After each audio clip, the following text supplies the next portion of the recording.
இன்றைய news channel நண்பர்களுக்கு வணக்கம். நண்பர்களே, இன்றைய நியூஸ் சேனல் நண்பர்கள் அனைவருக்குமே 2024ஆம் ஆண்டிற்கான என்னுடைய புத்தாண்டு நல்வாழ்த்துக்களை இதன் மூலம் தெரிவித்துக் கொள்கிறேன். நண்பர்களே,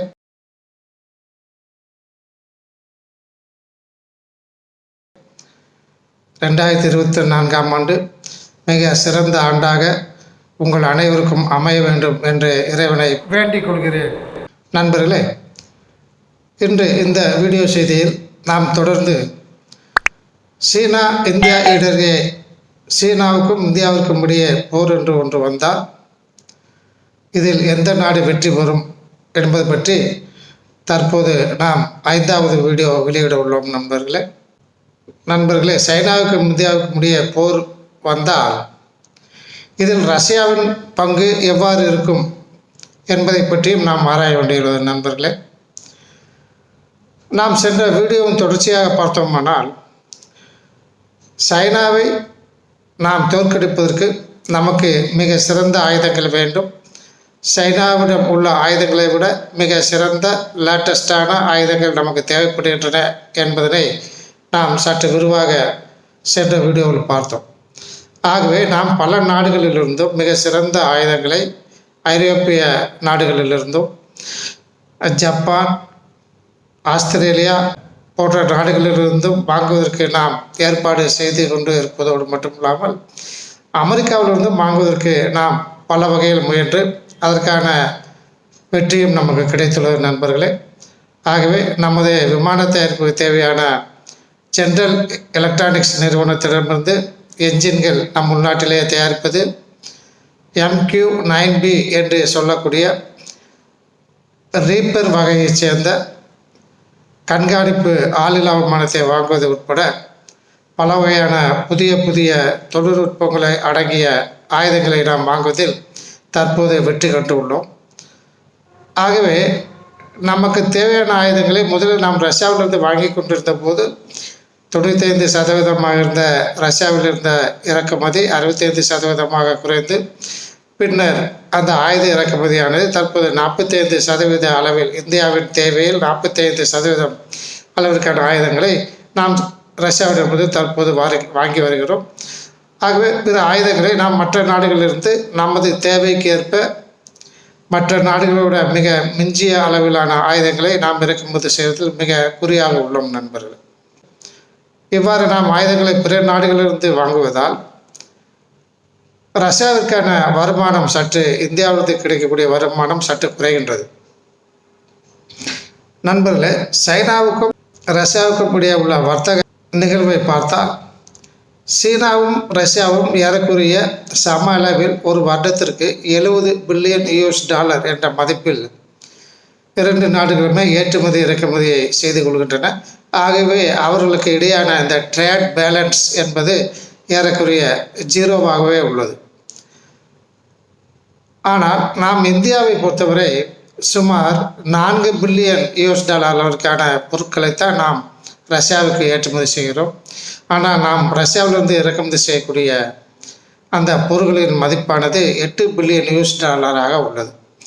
இது தற்போது இந்த டேட்டாவானது உக்ரைன் சண்டைக்கு முன்னாடி உள்ள டேட்டா. ஆகவே நாம் இறக்குமதி செய்வது $8 பில்லியன் ரஷ்யாவிலிருந்து, ரஷ்யாவிற்கு ஏற்றுமதி செய்வது $4 பில்லியன் என்ற அளவில் உள்ளது. ஆகவே நமது இரண்டு நாடுகளுக்கு இடையே ட்ரேட் பேலன்ஸும் உள்ளது, ஏறக்குறைய $4 பில்லியன் என்ற அளவில் உள்ளது.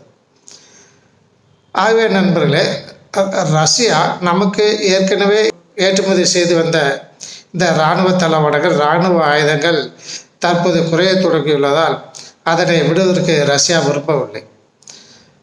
ஆகவே ரஷ்யாவிலிருந்து பெரும்பாலான ஆயுதங்களை தற்போது நாம் தான் இறக்குமதி செய்து கொண்டு வந்தோம். சீனா இறக்குமதி செய்வதில்லை. ஏனென்றால் சீனா தனது சொந்த தயாரிப்பிலேயே அனைத்து வகையான தொழில்நுட்பங்களையும் அனைத்து வகையான இராணுவ ஆயுதங்களையுமே அது செய்ய தொடங்கிவிட்டது.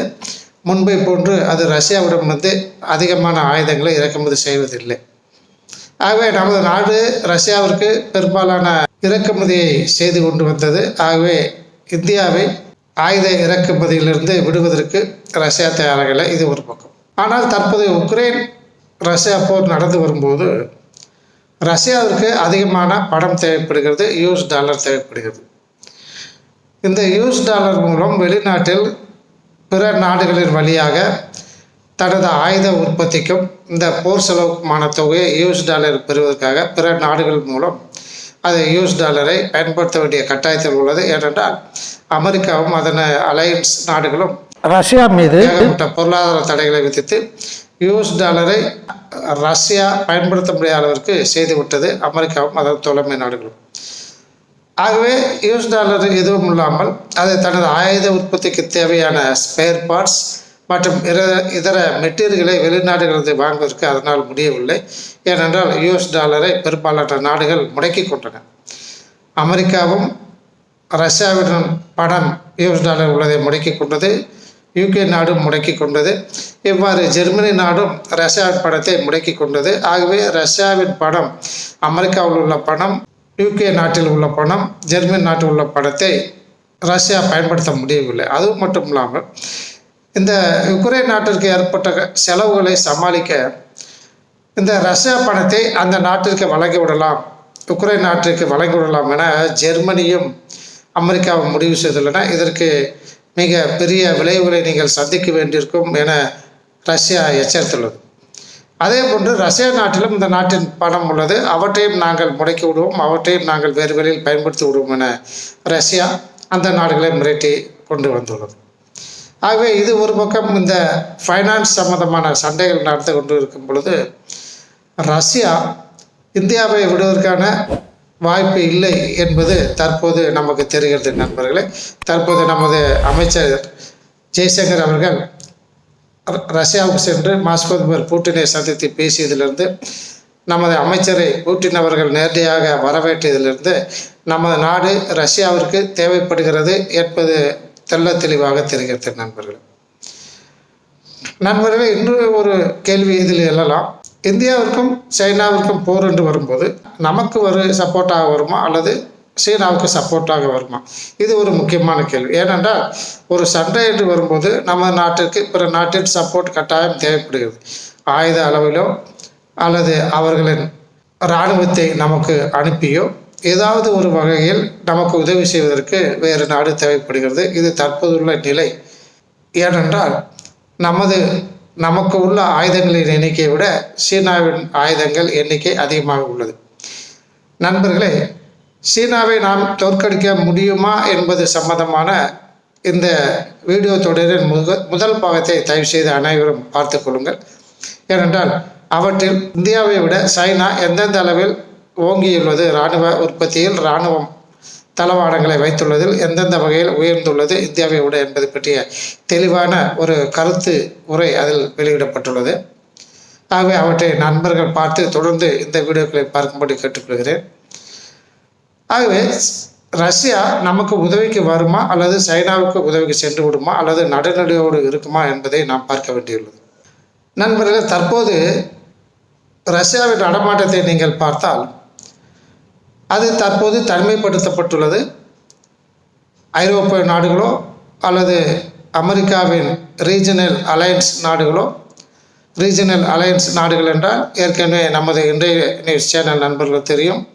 தைவான், ஜப்பான், தென்கொரியா, யூகே, ஆஸ்திரேலியா, சவுத் கொரியா ஆகிய நாடுகள் அமெரிக்காவின் ரீஜனல் ரிலையன்ஸ் நாடுகள், பிராந்திய நட்பு நாடுகள் என்று கூறுகிறோம்.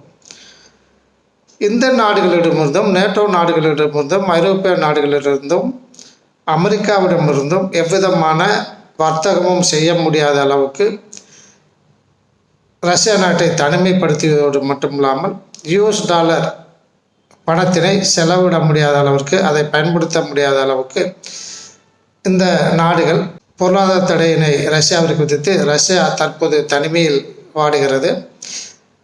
அது எந்த நாட்டிடமும் வர்த்தகம் செய்ய முடியவில்லை, ரஷ்யாவிடமும் எந்த நாடும் வர்த்தகம் செய்ய முடியவில்லை. ஆனால் சீனா எதற்கும் பயப்படாமல், அது அமெரிக்கா தனக்கு எதிரே என்று கூட்டிக்கொண்டு வருவதால் அது அந்த பொருளாதார தடைகளெல்லாம் மதிக்காமல் ஏராளமான எண்ணெய்களை மட்டும் இறக்குமதி செய்து வருகிறது, மற்ற பொருட்களை இறக்குமதி செய்யவில்லை. ஏனென்றால் சைனா இறக்குமதி செய்தால் அல்லது ரஷ்யாவுக்கு அது ஏதாவது ஏற்றுமதி செய்தால் உடனே அந்த ஐரோப்பிய நாடுகளும் இந்த நேட்டோ நாடுகளும் அமெரிக்காவின் ரீஜனல் அலையன்ஸ் நாடுகளும் சைனா மீது பொருளாதார தடை விதித்துவிடும். சைனா நாடு இருப்பதிலே இரண்டாவது மிகப்பெரிய பொருளாதார வல்லரசு நாடு, அதிகமான பணம் வைத்துள்ள நாடு அமெரிக்காவுக்கு அடுத்தபடியாக. அது US$ வெவ்வேறு நாடுகளில் வைத்துள்ளது. ஆகவே US$ பயன்படுத்த முடியாத அளவிற்கு அந்த ஸ்விஃப்ட் டிரான்சாக்ஷன் சிஸ்டம் என்று சொல்வார்கள். அதாவது அமெரிக்காவில் உள்ள அந்த ஸ்விஃப்ட் என்ற டிரான்சாக்ஷன் சிஸ்டத்தின் மூலம், அந்த கம்ப்யூட்டர் மூலம்தான் இந்த பண பரிவர்த்தனை எல்லாமே செய்ய முடியும். அதன் சென்ட்ரல் கண்ட்ரோல் யூனிட் அமெரிக்காவில் உள்ளது. ஆகவே அந்த அமெரிக்காவில் US$ சீனா நாடு பயன்படுத்த முடியாத அளவிற்கு செய்து விடுவார்கள், ரஷ்யாவை செய்த போன்று. ஆகவே US$ சீனா நாட்டில் உள்ள வங்கிகள் எதுவுமே பயன்படுத்த முடியாது. அந்தளவுக்கு நமக்கு ஏற்பட்டு விடும் என்ற ஒரு அச்சத்தில் சீனா நாடு எண்ணெயை மட்டும் இறக்குமதி செய்கிறது, மற்ற எதையும் இறக்குமதி செய்யவில்லை, அதே போன்று ஏற்றுமதியும் செய்யவில்லை. இந்தியாவும் அதே போன்று ரஷ்யாவிற்கு எந்த விதமான பொருளும் தற்போது ஏற்றுமதி செய்யவில்லை. கடந்த 2 ஆண்டுகளாக எண்ணெய் மற்றும் இறக்குமதி செய்கிறது. இவ்வாறு இறக்குமதி செய்யக்கூடாது என பல அமெரிக்காவை சேர்ந்த தோழமை நாடுகள் பல வற்புறுத்தியும் இந்தியாவை கேட்டுக்கொண்டுமே இந்தியா மறுத்துவிட்டது. எங்கள் நாட்டிற்கு என்ன தேவையோ, எங்கள் மக்களின் நலனிற்கு என்ன தேவையோ அதை நாங்கள் தொடர்ந்து செய்து கொண்டிருப்போம், இதில் எந்த நாடும் எங்களை வற்புறுத்த முடியாது என்று சொல்லிவிட்டது. ஆகவே இவ்வாறு 2 நாடுகளும் ரஷ்யாவிலிருந்து எண்ணெயை இறக்குமதி செய்து கொண்டிருக்கும் போது அதன் மீது பொருளாதார தடையினை அமெரிக்காவால் விதிக்க முடியவில்லை. ஏனென்றால் இந்தியா அதற்கு கட்டாயம் தேவைப்படுகிறது. அமெரிக்காவிற்கு என்றாவது ஒரு நாள் இந்தியாவின் உதவி மிக மிக கட்டாயம் அதற்கு தேவைப்படும் என்ற ஒரு சூழ்நிலை உள்ளதால் அமெரிக்கா நாடு இந்தியாவை அனுசரித்தே செல்கிறது. இந்தியா மீது பொருளாதார தடைகளை இந்த நாடுகள் விதிக்க முடியவில்லை. அவ்வாறு பொருளாதார தடை விதித்தால் தன் தலையில் தானே மண்ணை அள்ளி கொண்டது போல் ஆகிவிடும் அமெரிக்கா நாட்டிற்கு. ஆகவே இந்த சூழ்நிலை இருக்கும்போது நாம் ரஷ்யாவின் உதவியை நாட வேண்டியுள்ளது. ஏன் என்று பார்த்தோம்னால் அமெரிக்காவை நம்பி நாம் எந்த காலத்திலும் கால் வைக்க முடியாது. நீங்கள் தைரியமாக இருங்கள். குவாட் அமைப்பில் இராணுவம் சம்பந்தமான நடவடிக்கைகளை கொடுத்து நாம் விவாதிக்கலாம். இந்த குவாட் அமைப்பு என்பது அமெரிக்கா, ஜப்பான், ஆஸ்திரேலியா மற்றும் இந்தியா ஆகிய 4 நாடுகள். அமெரிக்காவும் ஜப்பானும் ஆஸ்திரேலியாவும் இந்தியாவும் சேர்ந்து அமைத்த இந்த குவாட் அமைப்பில் சீனாவை தாக்குவதற்கு வேண்டிய அனைத்து வழிகளையும் ஆராய்ந்து ஒரு நாட்டின் மீது சீனா தாக்குதல் நடத்தினால் ஜப்பான் மீதோ ஆஸ்திரேலியா மீதோ அல்லது அமெரிக்கா மீதோ அல்லது இந்தியா மீதோ போர் தொடுத்தால் சீனா நாடு, இந்த 4 நாடுகளும் ஒன்று சேர்ந்து சீனாவை தாக்க வேண்டும் என்ற ஒரு முடிவை எடுத்துவிட வேண்டும் என்று அமெரிக்கா வற்புறுத்தி வரும் பொழுது இதற்கு இந்தியா ஒத்துழைக்கவில்லை. ஏனென்றால் சீனா எந்த நிலையில் உள்ளது, இந்தியா மீது எந்த எண்ணத்தில் உள்ளது என்பது குறித்து ஒரு முடிவான நிலையை இந்தியாவால் எடுக்க முடியவில்லை. படைகளை கொண்டு வந்து லடாக் பகுதியில் நிறுத்தி பயமுறுத்துகிறதே ஒழிய இந்தியா மீது போர் தொடுத்து விடுமா, அமெரிக்காவிற்கு எதிராக நாம் அமெரிக்காவை நோக்கி செல்கிறோம் என்ற ஒரு அர்த்தத்தில், இந்த குவாட் அமைப்பில் உள்ளோம் என்ற ஒரு அர்த்தத்தில், கோபத்தில் சீனா நம் மீது படையெடுத்து விடுமா என்ற ஒரு எண்ணம், முடிவான ஒரு எண்ணம் நம்ம இந்தியாவில் எடுக்க முடியவில்லை. ஆகவே இந்த 4 நாடுகளும் சேர்ந்து சீனாவிற்கு எதிராக ஒரு அறிக்கை விட முடியாது. சீனா இந்த நாடுகளில் ஏதாவது ஒரு நாட்டை தாக்கினால் நாங்கள் 4 நாடுகளும் சேர்ந்து உங்களை தாக்குவோம் என்ற ஒரு அறிவிப்பினை வெளியிட இந்தியா சம்மதிக்கவில்லை. ஏனென்றால் நண்பர்களே, இந்த 3 நாடுகளும் அமெரிக்காவையும் ஜப்பானையும் ஆஸ்திரேலியாவையும் நம்ப முடியாது நண்பர்களே. ஜப்பான் மிக சிறிய நாடு. தன்னுடைய நாட்டின் பாதுகாப்பிற்கு அமெரிக்க படைகளை நிறுத்தியுள்ளது, அமெரிக்க கப்பல்களை நிறுத்தியுள்ளது தனது எல்லை. ஆகவே தனது நாட்டின் பாதுகாப்பிற்காக கடந்த பல வருடங்களாக அமெரிக்காவை நம்பியுள்ள ஜப்பானை நம்பி நாம் இந்த காரியத்தில் இறங்க முடியுமா? ஜப்பான், சைனா நம் மீது போருக்கு வந்தால் ஜப்பான் உடனே வரும் என்று எவ்வாறு நாம் நம்புவது? ஜப்பான் நாடே தன்னுடைய பாதுகாப்பிற்கு அமெரிக்காவை நம்பியுள்ளது. அமெரிக்காவிற்கு ஒரு அடிமை நாடாக ஜப்பான் உள்ளது. அதே போன்று ஆஸ்திரேலியாவை எந்த விதத்திலும் நம்ப முடியாது. ஆஸ்திரேலியாவும் மிக முக்கியமான நண்பன் அமெரிக்காவுக்கு. ஜப்பானின் பாதுகாப்பிற்காக ஏராளமான தொகையிலே அமெரிக்கா செலவிட்டு வருகிறது ஜப்பானிற்காக. ஆஸ்திரேலியா நாடு தனது படைகளை வைத்திருந்தாலும் ஆஸ்திரேலியா நாட்டுக்கு பக்கத்தில் சென்று தொந்தரவு கொடுப்பதற்கு எந்த நாடும் இல்லாததாலும் அது தனியாக இதுவரை பொறுமையாக இருந்தது. தற்போது சீனாவிற்கும் அதற்கும் இடையே சில தகராறுகள் நடந்தது. அதே போன்று தென்கொரியாவும் அமெரிக்காவின் ரீஜனல் அலையன்ஸ் நாடு. தென்கொரியாவையும் நம்பி இருக்க முடியாது. ஏனென்றால் தென்கொரியாவின் பாதுகாப்பு முழுவதுமே ஜப்பானை போட்டு அமெரிக்காவின் கையில் உள்ளது.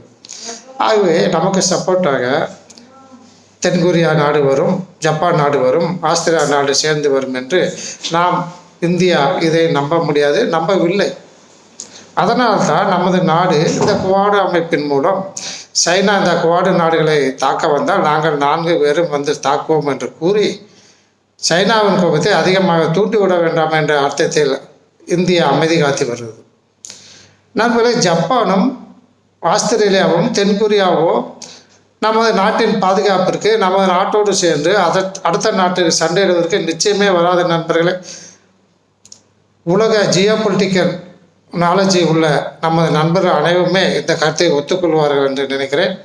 இன்று மட்டுமல்ல, எந்த காலத்திலும் இந்த 4 நாடுகளும் அமெரிக்காவும் ஜப்பானும் ஆஸ்திரேலியாவும் மற்றும் சவுத் கொரியாவும் சைனாவுக்கு எதிராக நம்முடன் சேர்ந்து போரிடு வரும் என நாம் கூற முடியாது நண்பர்களை, எதிர்பார்க்க முடியாது. ஏன்னா ஜப்பான் சிறிய நாடு, அது தன்னுடைய வேலையை பார்த்து கொண்டு தான் இருக்க முடியாது. நமக்காக வந்து செலவு செய்து சைனாவிடம் சென்று அடி வாங்காது. ஆஸ்திரேலியா மிக நழுவி ஓடக்கூடிய நாடு. இதை எதை வைத்து சொல்கிறேன் என்றால், ஏற்கனவே ஆஸ்திரேலியாவிற்கும் சைனாவிற்கும் சிறு சண்டை, எல்கை சண்டை, ஒரு தீவு சம்பந்தமான சண்டை நடந்து வந்து கொண்டிருக்கிறது. ஜப்பான் நாட்டிற்கும் சீனாவிற்கும் இடையே இந்த எல்லை பிரச்சனை, தீவு பிரச்சனை, இந்த தீவு சைனாவிற்குள்ளதா அந்த தீவு ஜப்பானுக்குள்ளதா என்ற ஒரு பிரச்சனை நடந்து வருகிறது. இதே பிரச்சனை பிலிப்பைன்ஸ் நாட்டுக்கும் உள்ளது. ஆனால் பிலிப்பைன்ஸ் நாட்டை ஓரளவு நம்பலாம் போல் தெரிகிறது. ஏனென்றால் அது மிக சிறிய நாடாக இருந்தாலும், பொருளாதாரத்தில் சற்று குறைவான ஒரு நாடாக இருந்தாலுமே அது இந்தியாவை போன்றே துணிந்து நிற்கிறது. வந்து பார் சைனா என்று கூறுகிறது. சைனாவை எதிர்கொள்வதற்காக, சைனாவை எதிர்த்து தாக்குவதற்காக நம்மிடம் பிரமோஸ் ஏவுகணைகளை வாங்கியுள்ளது. இன்னும் பல வகையான ஆயுதங்களை நம்ம இந்தியாவிலிருந்து வாங்குவதற்கு பிலிப்பைன்ஸ் ஏற்பாடு செய்து வருகிறது. ஆகவே நமக்கு எந்த விதமான உதவி வேண்டும்னாலும் நம்ம நாடு ஒரு சொல் கூறினால் சைனாவிற்கு அந்த வழியாக அந்த மிசைல் அனுப்பி தாக்குங்கள் அந்த கப்பல் என்று சொன்னால் நிச்சயம் பிலிப்பைன்ஸ் நாடு தாக்கும் என்று தெரிகிறது. ஆனால் ஜப்பானை நம்பியோ, ஆஸ்திரேலியாவை நம்பியோ, சவுத் கொரியாவை நம்பியோ, அமெரிக்காவை நம்பியோ நாம் செல்ல முடியாத நண்பர்கள். நம்மளை தூண்டிவிட்டு சைனாவுடன் போரிட செய்துவிட்டு வேடிக்கை பார்த்து கொண்டிருப்பார்கள். நமக்கு வேண்டிய ஆயுதங்களை தருகிறேன் என்று சொல்லி ஆயுதங்களை நமக்கு விட்டு பணம் சம்பாதித்து கொண்டிருப்பார்கள். இதுதான் நடக்கப் போகுது. ஆகவே இது நடக்கும் என்ற விதத்தில் தான் நாம் இந்த குவாட் அமைப்பின் மூலம் சைனாவை தாக்குவோம் என்று சொல்வதற்கு இந்தியா ஒத்துக்கொள்ளவே இல்லை நண்பர்கள். ஆகவே இந்த நாடுகளை ஒத்துக்கொள்ளவில்லை. இந்த நாடுகள் நமக்கு வராது. முடிந்தவரை அந்த நாட்டின் ஆயுதங்கள் நமக்கு மிக சிறந்ததாக தெரிந்தால் அவற்றை வாங்கி நாம் பயன்படுத்திக் கொள்ளலாம் என்ற ஒரு நிலையிலேயே தற்போது இந்தியா உள்ளது. நண்பர்களே, இது என்னுடைய சொந்த கதை இல்லை நண்பர்களே. பல ஊடகங்களில் பல வட்டங்களாக வந்த நடந்து கொண்டிருக்கிற இந்த செய்திகளை வைத்துத்தான் நான் உங்களுக்கு இந்த கருத்தை தெரிவித்து வருகிறேன் நண்பர்களே. இது சில நண்பர்களுக்கு முரண்பாடு இருக்கலாம். தயவுசெய்து இந்த கருத்தை உங்களுக்கு ஏற்றுக்கொள்ள முடியவில்லை என்றால் தயவுசெய்து பொறுத்துக்கொள்ளும்படி கேட்டுக்கொள்கிறேன். ஆனால் ரஷ்யாவை பொறுத்தவரை நண்பர்களே, தற்போதைய நிகழ்வு நான் கூட சற்று ஒரு 6 மாதத்திற்கு முன்பாக நம்மிடமிருந்தே விலகி சென்று விடுமோ ரஷ்யா என்ற அர்த்தத்தில் நான் பல வீடியோக்களை வெளியிட்டுள்ளேன். ஆனால் தற்போது நமது அமைச்சர் ஜெய்சங்கர் அவர்களை, புட்டின் அவர்களை வரவேற்றதிலிருந்து ரஷ்யாவின் எண்ணம் நமக்கு தெரிகிறது. மற்றும் எனது உள்மனதில் பல வட்டங்களாக ரஷ்யா இந்தியாவிற்கு உதவி செய்யும் என்ற எண்ணம் என் மனதில் இருந்து வந்த நண்பர்களே. இருந்தாலும் தற்போது நடந்து வருகின்ற ரஷ்யா, சீனா ஆகிய 2 நாடுகளுக்கிடையான மிக சிறந்த நெருக்கமானது எனக்கு சில சந்தேகங்கள் எழுப்பியது. அந்த விதத்திலே அந்த வீடியோக்களை நான் வெளியிட்டிருந்தேன். நண்பரே, ரஷ்யாவின் தற்போது நிலைப்பாட்டை நீங்கள் யோசித்து பாருங்கள். ரஷ்யா தனிமைப்படுத்தப்பட்டு விட்டது. ஆனால் அப்படியே ரஷ்யா இருக்க போவதில்லை. ஏனென்றால் புட்டின் அவ்வளவு சாதாரண கோழை அல்ல. அவர் மிக சிறந்த தந்திரவாதி. உடல் அளவிலும் உள்ள அளவிலும் மிக வலுவானவர். எண்ணங்களிலும் மிக வலுவானவர். நல்லது செய்வதிலும் மிக வலுவானவர். ஆகவே இந்த தனிமைப்படுத்துவதிலிருந்து நாம் வெளிப்பட வேண்டும் என்ற ஒரு அர்த்தத்தில் அவர் இந்தியாவை விடுவதற்கு அவர் சிறிதும் எண்ணமில்லை. தற்போது நம்ம அமைச்சர் சென்றபோது கூட ரொம்ப நன்றி, உங்களால் தான் நாங்கள் தற்போது நன்றாக இருக்கிறோம். நீங்கள் எங்களுக்கு ஒத்துழைப்பு தரவில்லை என்றால் நாங்கள் மிகவும் சிரமப்பட்டிருப்போம். அதற்கு உங்கள் பிரைம் மினிஸ்டருக்கும் இந்தியாவுக்கும் நன்றி என்ற வார்த்தைகளை திரு புட்டின் அவர்கள் நமது அமைச்சர் திரு ஜெய்சங்கர் அவர்களிடம் தெரிவித்துள்ளார் தற்போது மாஸ்கோவில் நடந்த சந்திப்பில். ஆக அவர் உண்மையிலேயே மிகவும் நெகிழ்வு கொண்டுள்ளனர் இந்தியாவை பற்றி. இன்னொன்று வார்த்தையும் சொல்லியுள்ளார்கள். நண்பர்களே, திரு புட்டின் அவர்கள் என்ன கூறினார் என்பதை பற்றி அடுத்த வீடியோவில் தொடர்ந்து பார்க்கலாம். நண்பர்களே, இந்த வீடியோ நீட்டு கொண்டே செல்கிறது. ஸோ இந்த ரஷ்யா சம்பந்தமான இந்த விவாதத்தினை நாம் அடுத்த வீடியோவில் முடித்து கொள்ளலாம். நண்பர்களே, இத்துடன் இன்றைய நியூஸ் வீடியோவின் இந்த செய்தியினை முடித்துக் கொள்ளலாம். நன்றி, வணக்கம்.